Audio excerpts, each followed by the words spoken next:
Welcome to Esoteric Structure of the Alphabet 4.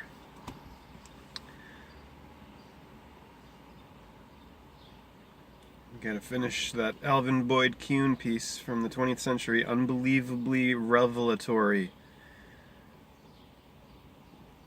writing.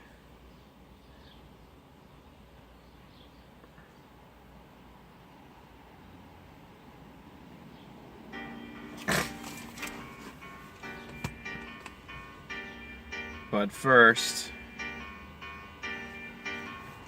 Amy Mann, save me. You look like perfect fit for a girl in need of a tourniquet. Or can you save me? Come on and save me. If you could save me from the ranks of the freaks who suspect they could never love anyone.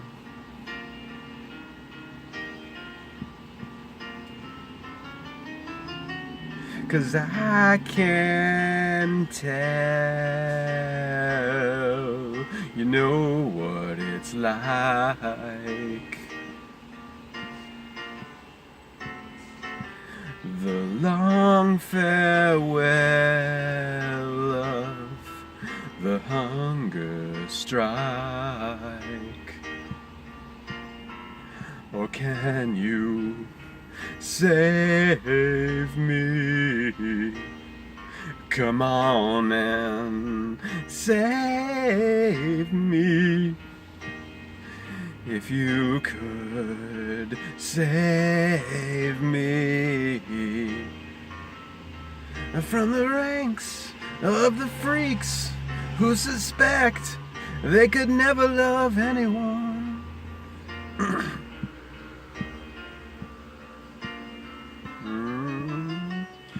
It struck me down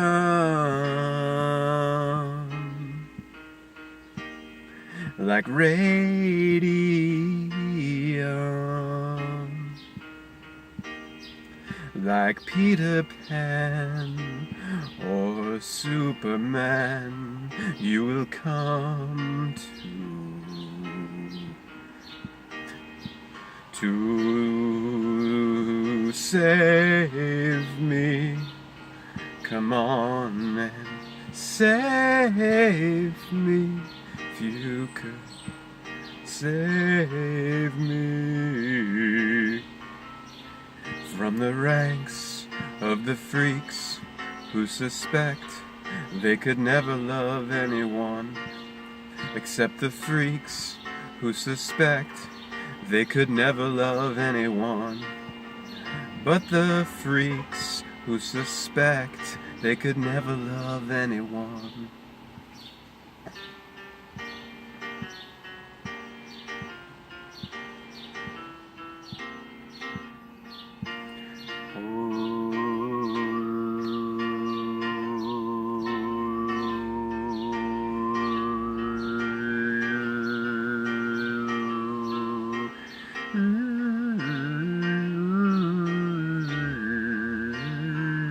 Come on and save me.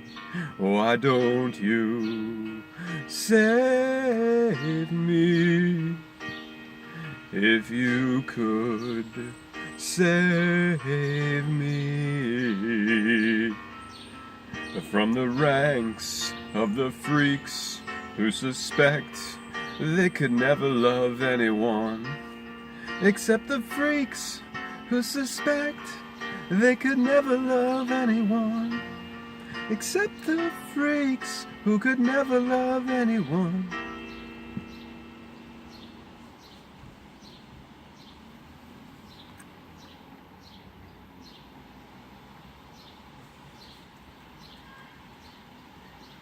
Peter Pan or Superman.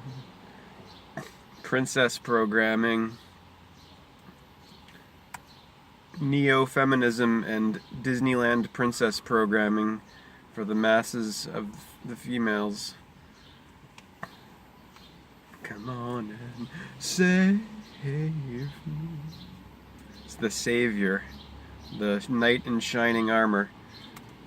Okay, now time to complete the esoteric structure of the alphabet. I am not one to leave things hanging. I want to complete it. I'm not one. I am one. I am not one. I am.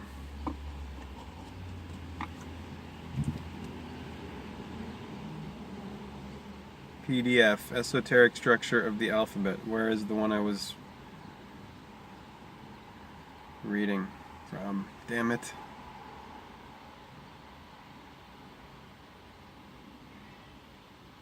Freaking Amazon, let me tell you.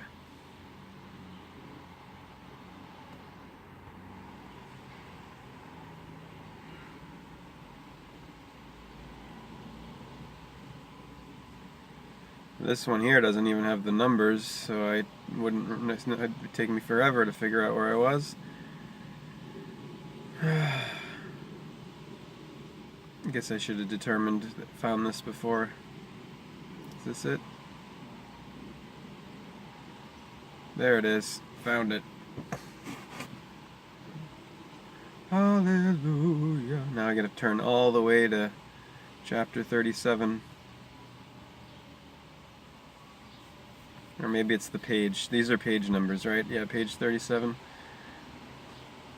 This is dense. I mean, look at the videos that I did, esoteric structure of the alphabet 1 through 3, and that wasn't even where I began reading it from.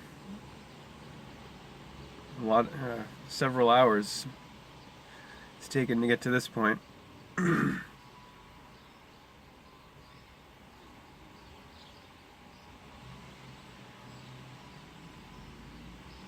An example of the inceptive force of the S, the letter S, in the hieroglyphics is seen in the Egyptian word MNKH, menk, which as adjective means firm, stable, but made into a verb it becomes SMNKH, or smenk, meaning to make firm, sublime, establish. It is also likely that in this word menk we have another prime example of the MN reference. In relation to its meaning of firmness and stability, it is to be recalled that a passage from the Egyptian Book of the Dead described this world of life on earth as the place of establishing forever, unquote. The place of establishing forever. This world of life on earth. Also in the MN connection, it is highly significant that the Egyptian name for this lower region, the underworld or netherworld of their system, was Amenta, composed of the name of the god Amen and Ta, meaning earth. Also significant is the name of this god, made up of the A and the M and the N, for he was called the god in hiding, and his hieroglyph is a god seated under a canopy. Obviously, he then is the personification of the divine nature hidden under the canopy of our mortal flesh.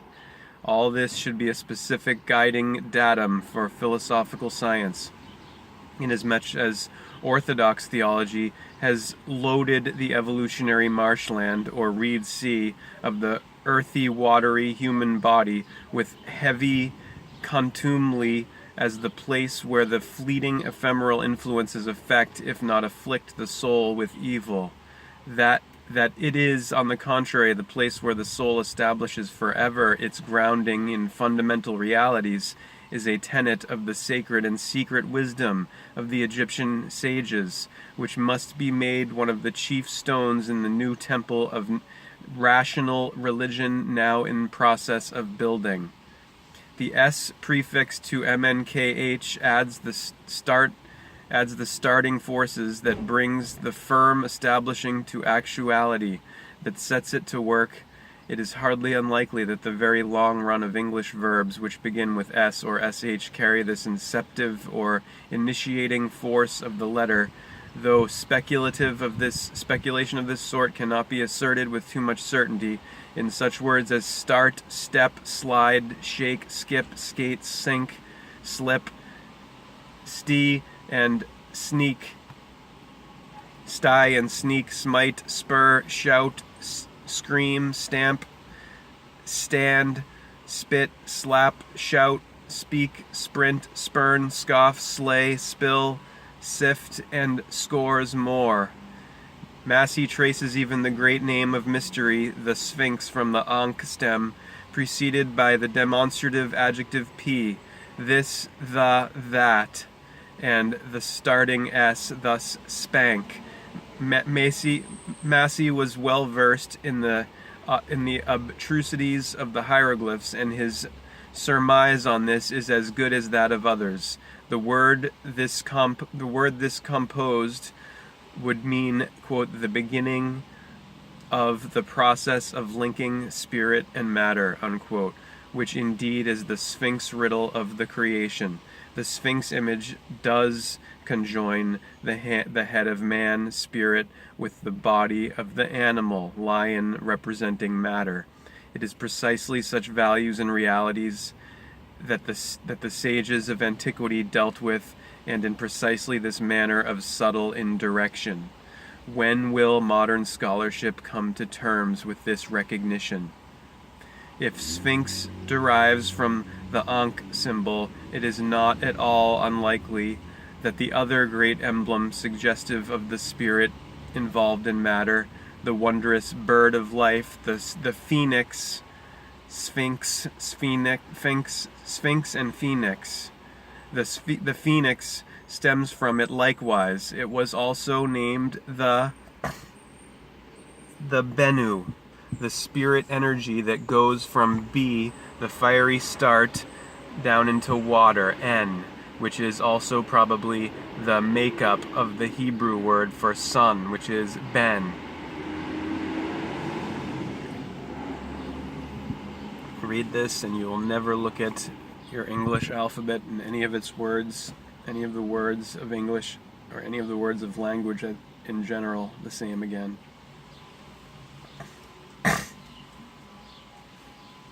Another name of the fabled bird was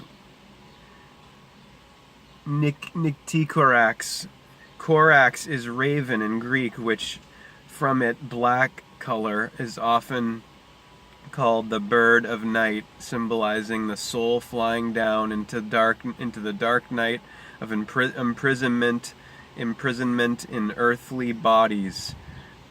And Nykti, N-Y-C-T-I, stems from the Greek nux, meaning night, nix, nux, nike. The mythic phoenix was pictured as migrating north and returning south to Egypt, where it renewed its life in periodic rhythm. And Egypt is symbolically the earth. Egypt is symbolically the earth. Can there be doubt that the fabled migratory fowl is just the divine soul of life that commutes regularly between heaven and earth, pictured as a bird because it can build a nest on the ground, but equally well rise into the heavens of consciousness? It would be highly revealing to recapitulate some of the at times astonishing formulations which the ancient Hebrews discovered as fortuitous or designed constructions in their interpretive methodology that was elementary to their so-called science of gematria. This was based on the equation of number value of the words with the meanings expressed in the text. The number forms were held to geometry. They were held to geometrize, that is to say, the meanings. As a physical object or phenomenon can configurate a meaning structure, so can number values and relations. The this science was carried to lengths that have ever seemed to overrun the bounds of rational sense, and the method has been held in disdain as fantastic jugglery since the days of its esoteric vogue. Yet it would seem to be grounded on legitimate premises and to be subject to criticism only in its unwarranted extravagances. One senses this in reading the Zohar, for instance. Somewhat in the spirit of the gematria modes, it may be profitable to look at several word and letter combinations in the Hebrew, to condense in a sentence what would take 10 pages to elucidate in full. It is notable that beside the number of central and basic significance in this systematization, 7, perhaps the most prominent in the sacred numerology, was 6. If 7 was the number rounding out the cycles, 6 was the one that completed the physical evolution of the life forms of any cycle. The progress achieved in the first 6 subcycles was necessary preparation for the channeling down of the spiritual grade in the 7th and climactic subcycle. We find the deeply esoteric Jewish philosopher Philo in the 1st century AD giving expression to the importance of the number 6 in several statements. One runs, quote, "The world was created according to the perfect nature of the number 6. And again he asks, who can fittingly celebrate the divine majesty of this number? He says also that the 6th day of creation was the festal day of all the earth. The creation was to work at physical labor for 6 days and rest in spiritual delight on the 7th. Man, made in the image and likeness of the cosmic creation, is likewise to work only 6 days in the analogical cycle of 7 days. Therefore the number 6, hardly less than the number 7, furnishes the basic clue to the meaning value of many words. As 6 stages finish the physical form of creation in any cycle, it would seem likely that the gematria plan would have used the final letter or letters of the alphabet to construct the words carrying the value of 6. We are not disappointed in our geometric expectations here, for the last 3 letters of the Hebrew alphabet are R, S, and RS or SH and TH, and 6 is written variously Shesh, Shia, Sheth, and 6th is Shishi. It is likely that if records were available, we could find that the last son of Adam in the Genesis had been traditionally regarded as the 6th, for his name is Seth or Sheth. But the Hebrew Bible's very first word opens up a veritable mine of speculative possibilities of this sort.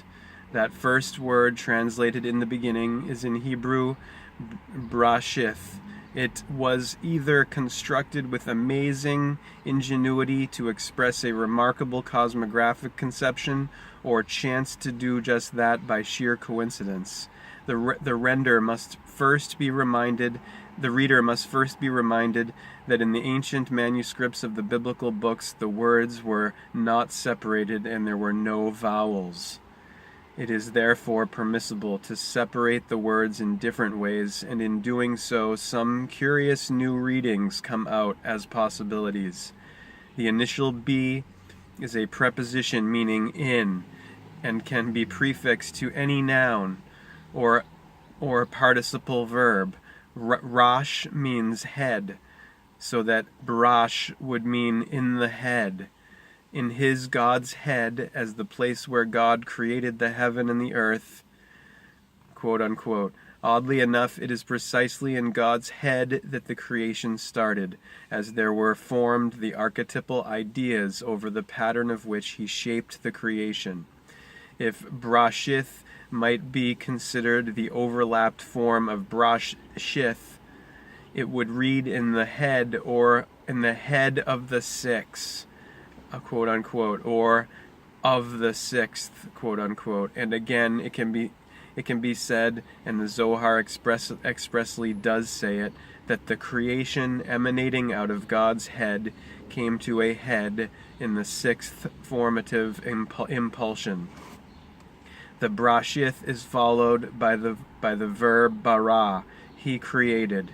If we take bara for bara, the vowels being wholly conjectural and interminable, barashith itself would read, quote unquote, he created six or the sixth. The Zohar gives this as a reading alternative, and it does in fact look as if this first Hebrew word was designedly made up of the first letter with which the creation truly begins, B, to indicate the beginning of the process, and the last three letters, R, S, H, and TH, to spell out, as it were, a cosmic evolution running clear through from beginning to end, and so inscribed in the alphabet. The use of all three final letters would appear to indicate that the creative process brought out the result of the operation of the original unit, the divine mind, manifesting in its triple aspects of spirit, soul, mind. The SH itself carries this triplicity we have seen in its three yods, Y-O-D-S, so that in its full esoteric sweep of meaning, this first Bible word, birashith, would condense a far more comprehensive significance than its conventional translation would show. It would really read, from the beginning in his head, God unfolded his triple powers of mind, the heavens and the earth, in six creative stages.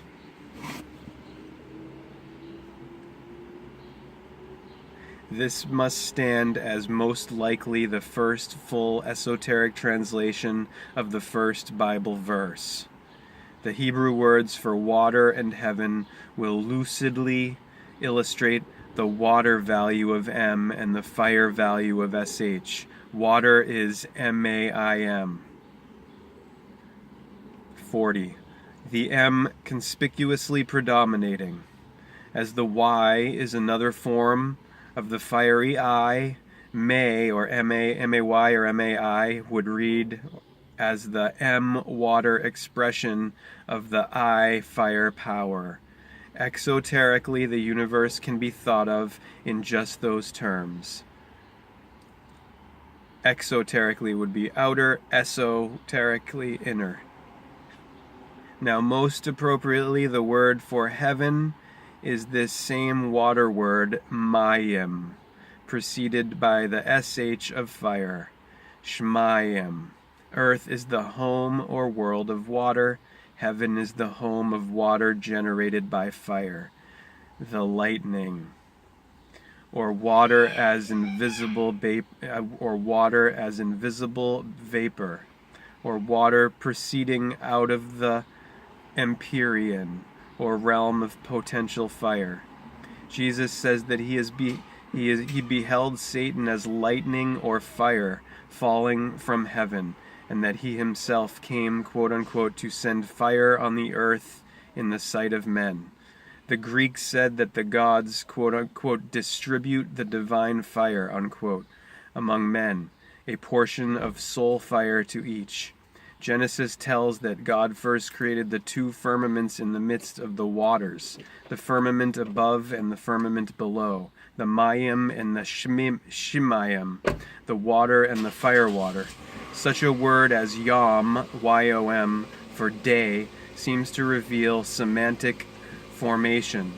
The time words of whatever period, age, eon, cycle, year, month, week, day, hour, are used very definitely to indicate no actual time periods, but whole cycles as a concept, not a specific duration. A cycle is a year, a day, a week, a month. The word was created in 6 days, quote unquote. The Israelites, again, not the historical Hebrews, not the same thing. marched in the Sinai desert, quote, 40 days for every day a year, unquote, says the text. So Yom, or Iom, is the day of creation. It would be the period in which life proceeds from start at A, B in parentheses, to deploy the creative firepower, I, or Y, into manifestation at M, or N,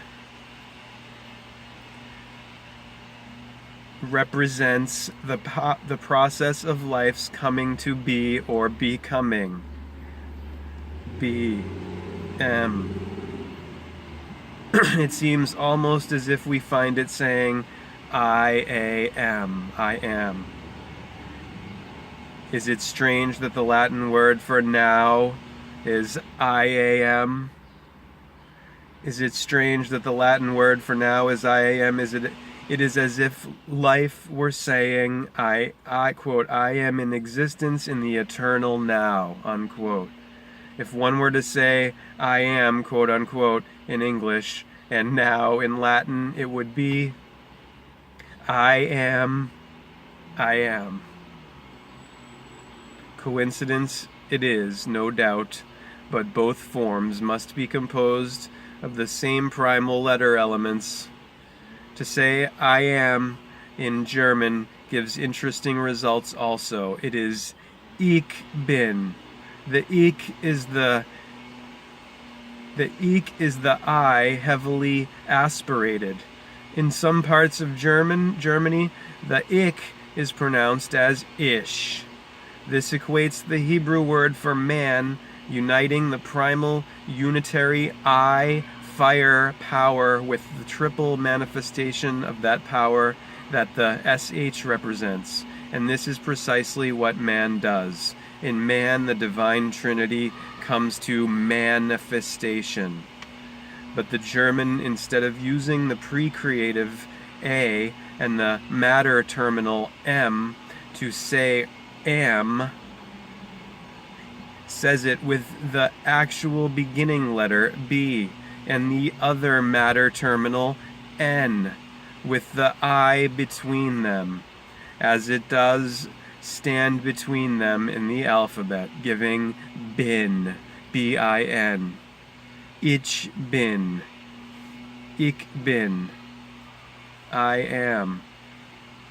It is not to be forgotten that love was one of the three elements in the in the great Ankh symbol, along with life and tie.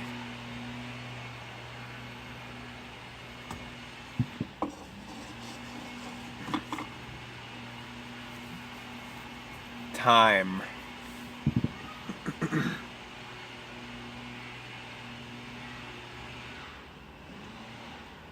Now it is in the descent of soul fire from A, or with B in parentheses, from AB to M, and back to the final letter in Greek, it is O, that the two poles of being generate the power of divine love.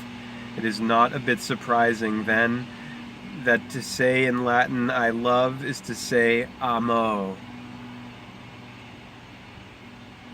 Then is it not surprising, then, that to say in Latin, I love, is to say amo, A-M-O, M-O? The significance of the Hebrew word for the oil of anointing, quote-unquote, shemen, has already been mentioned. Since this divine oil that, so to say, is destined to set the head of man on fire with the divine unction, manifests in man in its triple spirit-soul-mind divisions, it must be recognized as of great significance that repeatedly the Old Testament instructs that the sacrificial cakes are to be compounded of fine flour mixed with 3 measures of oil. The 3 divine flames that are to deify man are to be fed by the oil, compressed of the wine press, or olive press, of our conscious earthly experience. It would be gratuitous to assert that the Hebrew shemen oil derived from the earlier Egyptian word shem. This was an incense spoken of in the ritual for the dead, those quote-unquote dead, however, being the souls incarnated in bodies on earth, and not the shades of deceased mortals. The word must therefore refer to an element in the human constitution, not of course to be taken as an actual physical substance burning at funerals.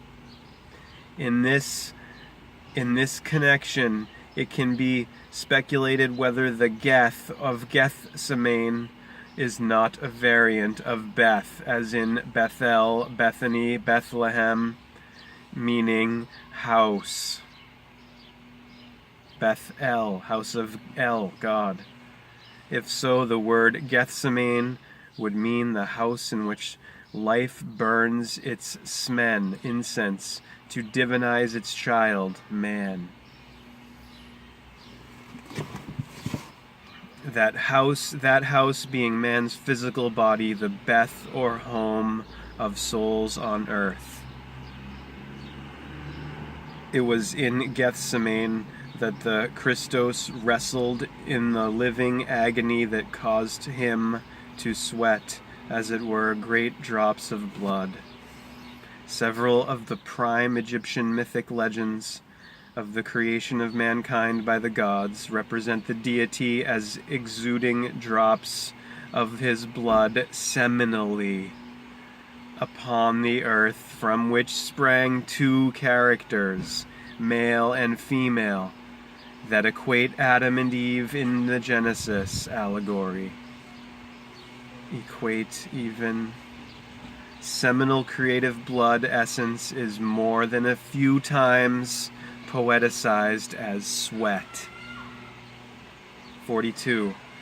All this is of epochal importance, as demonstrating that the bloody sweat of Jesus in Gethsemane is a watered-down rescript of one of the old Egyptian mythic constructions. It must strike any person of open mind how marvelously these words articulate in all these constructions with perfect naturalness and semantic felicity. The scriptures have remained for centuries both a perplexing riddle and a de-rationalizing influence, simply because the abstruse and recondite relevance of these symbolic terms has never hitherto been explored. The study could be pursued to the dimensions of a major work. Enough has been given to answer the purposes of an introductory treatise that has been undertaken at the urgent behest of many who heard the exposition in lecture form. By way of epilogue and summary, it will be well to end with the analysis of another pivotal Hebrew word of only 2 Hebrew letters, as it will provide virtually irrefutable certification of the main theses of this essay: the descent of spirit fire into matter water at the middle or nadir point of the alphabet, MN, and its return. That little word is in Hebrew Hag, H-A-G, or C-H-A-G, Chag, base of the Mohammedan word Hajj, Haji, and Hejira. It is given in lexicons as meaning feast, feastal day, festival, holy day, holiday, also as pilgrimage, journey, flight. The Hebrews themselves seem to have little apprehension of its true significance, even on its exoteric side. What it connotes in its esoteric reference has never yet been given out. It is virtually the cryptic key to the scriptures, the definite key to the chiasmos construction of much of the material in the scriptures. in which verses or portions of chapters are arranged in the form of a succession of 4 separate statements made successively in a line outward. So to say, as A, B, C, D, and then a return back over the same first 3, C, B, A, giving a 7-form structure, A, B, C, D, C, B, A. It seems to put the 7-stage structure in the form of an outgoing journey or pilgrimage, HAG, of 3.5 steps or stages, and a return over the same 3.5. The turn to return, Sinai by Egyptian derivation, being made at the middle point of the 4th, or D, stage. To this structure, the name chiasmus has been given from the form of the Greek letter chi, or chi, much like our X, the 2 upper arms of which pictorialize a descent and return. The HAG, the Chag, ordained by the Lord for Israelite observance in Leviticus, reproduces the framework of this same design, though here in the form or terms of a feast or festival ceremonial. But deeper research reveals that it was to be carried out in the form of an actual pilgrimage, setting out from home, journeying outward for 3.5 days, crossing a river or water boundary between 2 kingdoms, and always crossing at that point, and then the return. It was to be an actual march out, an exodus of 3.5 days, and the nostos, Nostos, or return journey of equal length. The tradition of its meaning, preserved better in Mohammedan ideology than in Christian or Hebrew, was the origin of the Islamic pilgrimage, the great Hejira to Mecca, for that matter, the origin of all religious pilgrimaging. When we turn to the scriptural book of Revelation and other places, we are faced with the recurrence of this specific number 3.5, the half of 7, 3 times in the 11th and 12th chapters of the last book in the Bible. This book has 22 chapters. And whether it be by chance or by design of ancient structure, builders of archaic literature, the 11th and 12th chapters stand at the place in the book corresponding to where M and N stand in the alphabet, the middle or turning point. This would seem to indicate that the entire book of 22 chapters was arranged with the intent to reproduce the chiasmus structure. That is, at the 3.5 point in the book, the number 3.5 is introduced 3 times.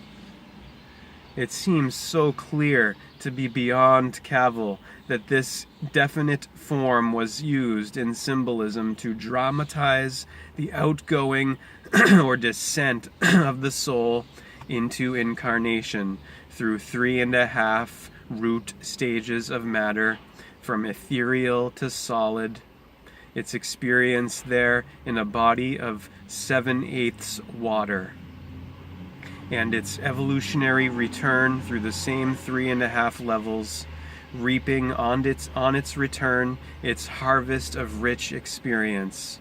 Yet this, the open sesame to all the baffling mystery of Holy Writ, has eluded the sagacity of the scriptural pundits for centuries. Most lucidly, it allegorizes the soul's pilgrimage out or down to body and its return. Most astonishing is the item that at the outward terminus of the 3.5 days' journey was a river or water body on the boundary between 2 kingdoms. This the soul had to cross to begin its return. If sufficiently poetic imagination is used to see that this Red Sea, Jordan River, Styx River of the allegories is actually the red blood of our human bodies, the scriptures begin at once to become like an opaque glass suddenly made transparent.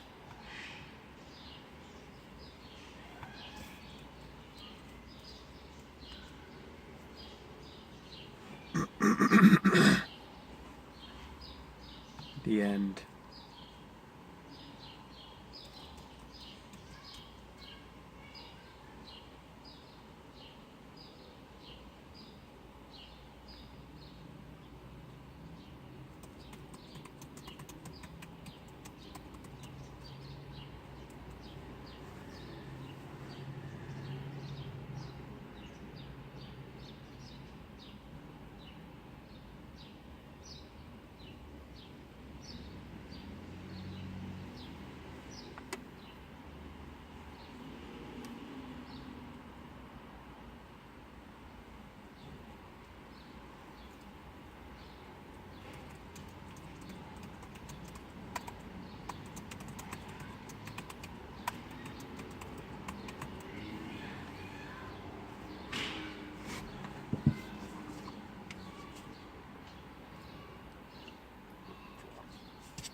YouTube TV.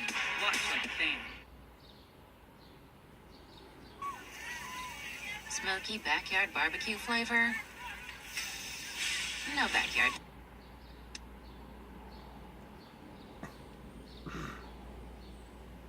Key of E minor, time 5:04, 8 measure introduction.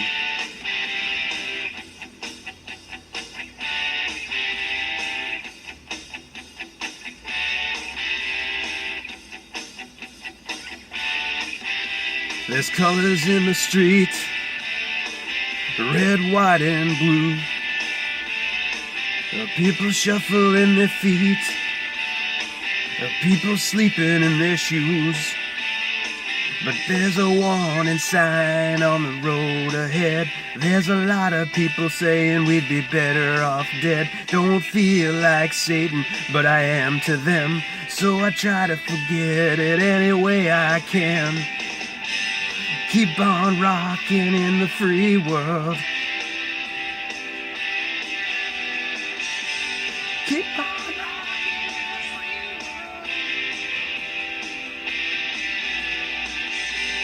Keep on rocking in the free world. Keep on rocking in the free world.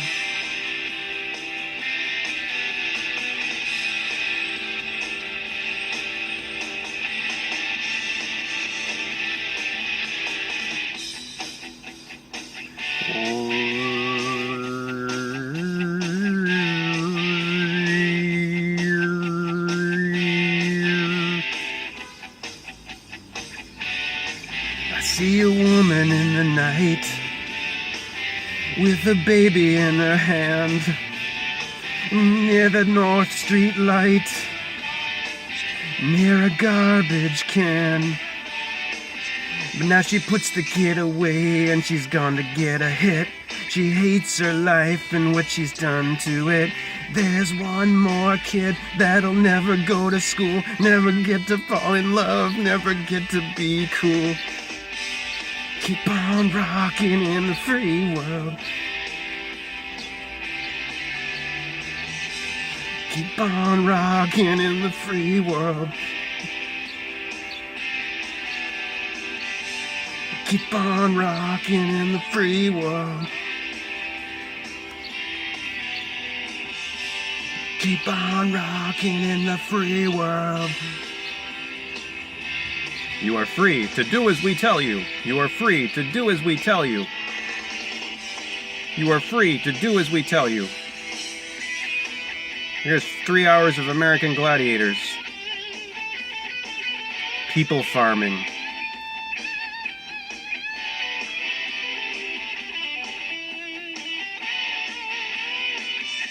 Economics. Economic illusion. The grand illusion. problem, reaction, solution. Thesis, antithesis, synthesis. We've got 1,000 points of light for the homeless man. We got a kindler, gentler machine gun hand. 1,000 points of light. We got department stores and toilet paper. Got styrofoam boxes for the ozone layer. Got a man of the people. Says keep hope alive. Got fuel to burn. Got roads to drive. Keep on rocking in the free world. Hillary, keep on rocking in the free world. Not gonna do it. Keep on rocking in the free world. Keep on rocking, make America great again. Keep on rocking in the free world.